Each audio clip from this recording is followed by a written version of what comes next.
Hello everyone, कभी सोचा है इंटरेस्ट रेट में इतने उतार चढ़ाव क्यों आते हैं? क्यों कभी कभी बैंक से लोन लेना बहुत एक्सपेंसिव हो जाता है, वहीं दूसरी तरफ कभी कभी आपको अपनी सेविंग से ज्यादा रिटर्न होने लगती है। आखिर ये इंटरेस्ट रेट सेट कैसे होता है? आज हम जानेंगे determination of interest rate by using the concepts of demand for money and money supply, और ये भी समझेंगे कि कैसे इन दोनों में चेंजेस आने से इंटरेस्ट रेट पर इसका इफेक्ट पड़ता है।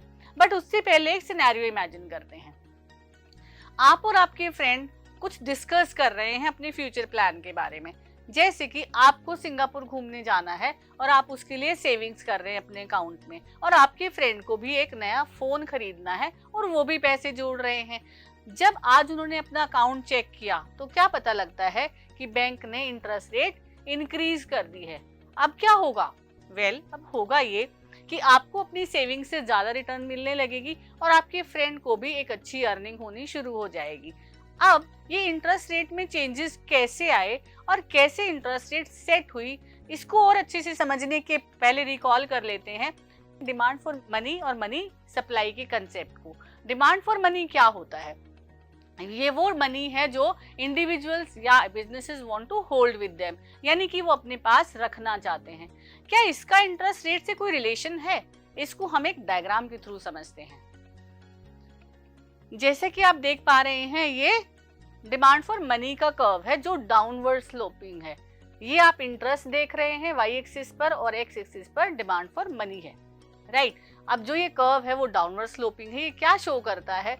जब इंटरेस्ट रेट ज्यादा होता है तो डिमांड फॉर मनी कम होती है, लेकिन जैसे ही इंटरेस्ट रेट कम हुई डिमांड फॉर मनी इंक्रीज हो जाती है। अब इसके साथ ये समझना भी जरूरी है कि मनी सप्लाई क्या होता है। तो मनी सप्लाई वो क्वांटिटी है जो एक इकोनॉमी में अवेलेबल है लोगों के pass on a given point of time. क्या इसका कोई रिलेशन बनता है इंटरेस्ट रेट से? ये भी जान लेते हैं थ्रू अ डायग्राम। जैसे कि आप देख पा रहे हैं, यहाँ पर एमएस कर्व एक वर्टिकल लाइन है, और हम ये भी देख पा रहे हैं कि इंटरेस्ट रेट में चेंजेस हो रहे हैं, लेकिन इन चेंजेस का मनी सप्लाई पर कोई इफेक्ट नहीं पड़ता, यानी कि ये सेंट्रल बैंक द्वारा फिक्स की जाती है और इसका कोई रिलेशन नहीं है इंटरेस्ट रेट से। अब ये तो हो गया डिमांड फॉर मनी और मनी सप्लाई। अब यहाँ पर इंटरेस्ट रेट डिटरमाइन कहाँ पर होती है ये भी जान लेते हैं। तो बेसिकली इंटरेस्ट रेट, या फिर इसको हम मनी मार्केट इक्विलिब्रियम भी कहते हैं, ये कहाँ सेट होता है? ये सेट होता है जहां पर demand for money is equal to money supply, यानी कि M D is equal to M S. या हम इसको ये भी कह सकते हैं कि जहां पर डिमांड फॉर मनी और मनी सप्लाई का जो कर्व है वो एक दूसरे को इंटरसेक्ट करता है, वहीं पर इकोनॉमी में मनी मार्केट का इक्विलिब्रियम सेट होता है। चलिए इसको डायग्राम के थ्रू समझते हैं। जैसे कि आप देख पा रहे हैं, ये एमएस कर्व है और ये एमडी कर्व है, राइट। अब यहाँ पे इक्विलिब्रियम कहाँ सेट हो रहा है? पॉइंट ई पर, यानी कि यहाँ पर डिटरमाइन हो जाती है इंटरेस्ट रेट। लेकिन कभी सोचा है कि क्या इंटरेस्ट रेट हमेशा एक जैसी रहती है, या फिर मनी मार्केट में हमेशा ही इक्विलिब्रियम रहता है? नहीं, क्योंकि अभी तो हमने देखा कि इंटरेस्ट रेट तो चेंज होती रहती है।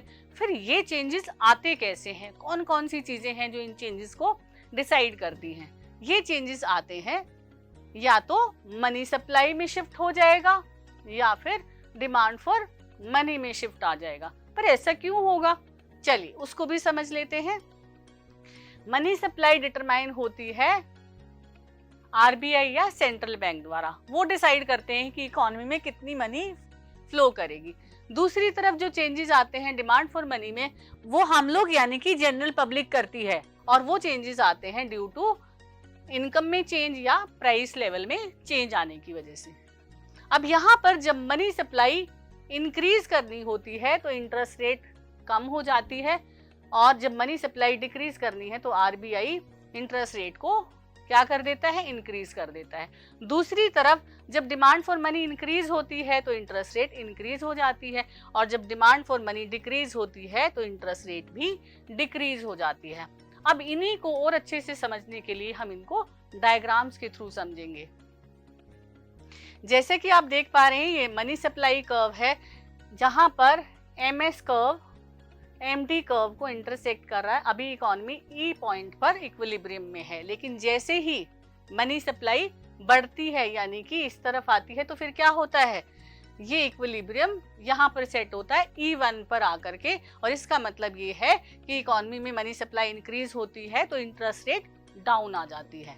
इसका उल्टा सिचुएशन को लेते हैं, जब मनी सप्लाई डिक्रीज होती है यानी कि कम होती है तो क्या होता है, अभी आप फिर देख रहे हैं कि इकोनॉमी में इंटरेस्ट रेट डिटरमाइन यहाँ होती है, लेकिन जैसे ही मनी सप्लाई अंदर की तरफ गई यानी कि मनी सप्लाई कम हुई तो फिर क्या हुआ, इंटरेस्ट रेट कहाँ सेट हुई, बढ़ करके इंक्रीज होकर के सेट हुई। ये क्या शो करता है, ये दिखाता है कि मनी सप्लाई रिड्यूस होती है तो इंटरेस्ट रेट को इंक्रीज करना होता है। ये आरबीआई द्वारा किया जाता है। अब इसके साथ ही समझ लेते हैं कि डिमांड फॉर मनी कैसे इफेक्ट डालता है। जैसे कि आप देख पा रहे हैं कि इंटरेस्ट रेट डिटर्मिनेशन ई पॉइंट पर है, लेकिन जैसे ही डिमांड फॉर मनी इंक्रीज होती है तो इसका जो इंटरसेक्शन पॉइंट है वो भी बढ़ करके E1 पर सेट होता है। इसका मतलब है कि जब भी मनी की डिमांड इंक्रीज होती है तो इंटरेस्ट रेट भी इंक्रीज हो जाती है। अब देखते हैं कि जब डिमांड कम होती है तब क्या होता है। जब मनी डिमांड डिक्रीज होती है तो इक्विलिब्रियम पॉइंट भी शिफ्ट हो जाता है और वो नीचे जाकर के सेट होता है। इसका मतलब क्या होता है, जब डिमांड फॉर मनी डिक्रीज होती है तो इंटरेस्ट रेट भी डाउन चला जाता है यानी कि कम हो जाता है। तो आज हमने समझा determination of interest rate with the help of demand for money and money supply concepts. I hope आपको वीडियो समझ आया होगा। इसी के साथ हम एक टास्क ले लेते हैं। जरा सोचिए, लास्ट टाइम आरबीआई ने कब अपनी इंटरेस्ट रेट चेंज की थी और उसका आपकी सेविंग्स, बोरोइंग्स या इन्वेस्टमेंट पर क्या इम्पैक्ट पड़ा था। इसको आप अपनी रियल लाइफ एग्जाम्पल के थ्रू भी बहुत अच्छे से समझा सकते हैं। तो चलिए फिर मिलेंगे किसी और वीडियो में। Till then, bye bye, happy learning.